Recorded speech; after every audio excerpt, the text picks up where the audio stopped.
that day again. What are we bitching about today, Scotty? Trauma. Ooh. This one hits. All right. Trauma. Let's talk about trauma. Really. What does trauma mean for your dog?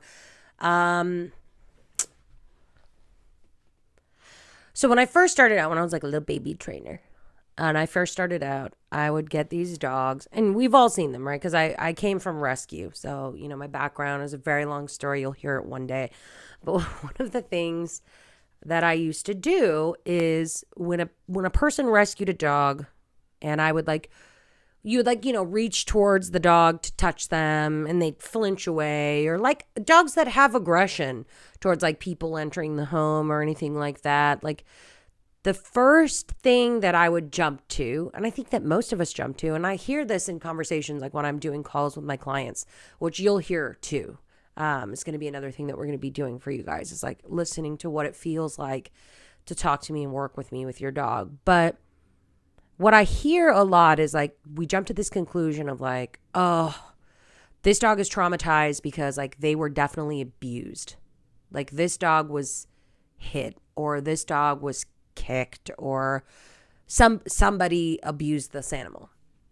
And what I've learned in my decade of training dogs and like really looking at behavior as a whole, and especially as an early developmental specialist, and like learning what it means to like get in on the ground floor with a young puppy, is that most trauma that our dogs experience is not actually something that's done to them.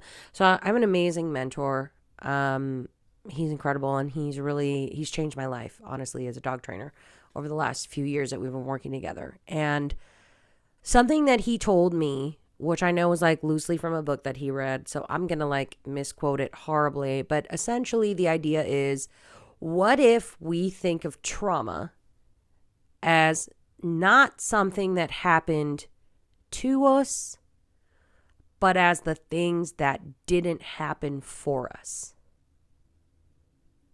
So I'm going to break that down when it comes to dogs. So yes, there is like outright trauma. This dog got hit.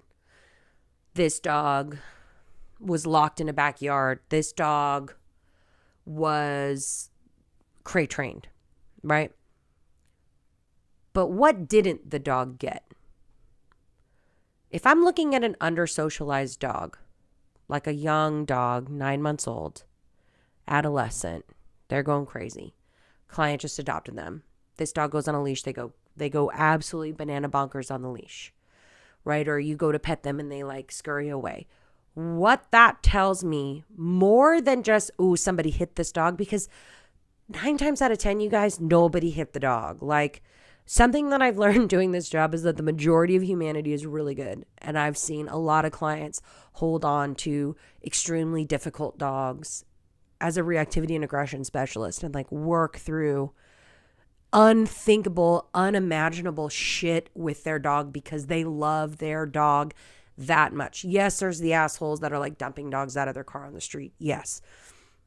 But I don't feel like that's the norm. I feel like the norm is that like most people really love their dogs and they maybe just don't understand what their dog needs, which is like why I'm doing this, because I want everybody to understand like what your dog actually needs in a real way. Because no, they don't need you to be the alpha. They don't need you to alpha roll them. They don't need to be corrected. They don't need punishment. They don't need to be taught what's right and what's wrong. What they need is emotional regulation. What they need is a positive emotional response to the environment. So if you have a young puppy and you don't socialize that dog, and I don't mean take it to a puppy play group. Yes, do that. But I mean change its emotional response to the environment and form how it feels in new situations. And I'm really passionate about this because you know what? Like, I fucked up my own dog. Like, I absolutely did. I have a pandemic puppy. There wasn't a lot of options.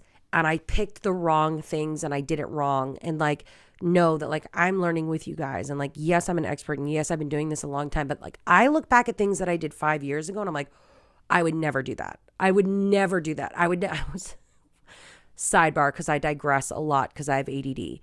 I was with an old client of mine. The other day was like one of my first clients. And I had told them that if they wanted to feed their dog people food, they could, but it had to be in the bowl. I don't believe that anymore. That's a real thing. So I want you to get this right. So think of trauma for your dog as not only the things that are happening to them, but think of trauma for your dog as the things that they are not getting, the things that they're not exposed to, the things that they're not properly socialized to. That is more traumatic for a dog.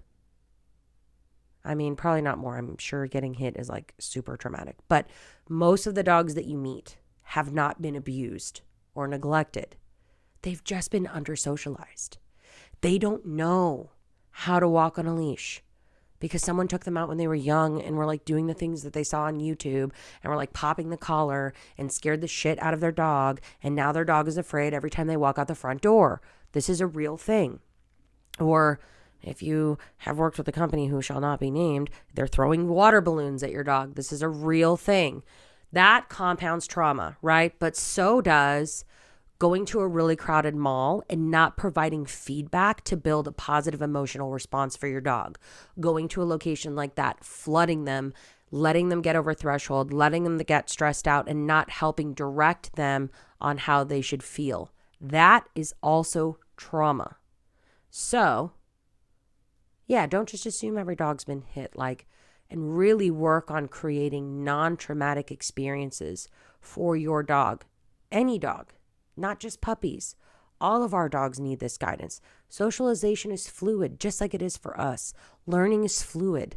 It lasts their whole life. You can continue to inform situations. You can continue to inform emotional response. But it's our responsibility to do that. All right. Thanks for bitching with me. I'll see you next week. We'll bitch some more. And thanks for tuning in. Remember to like, subscribe, share, save, send to your bestie who has a traumatized dog. And I'll see you next week.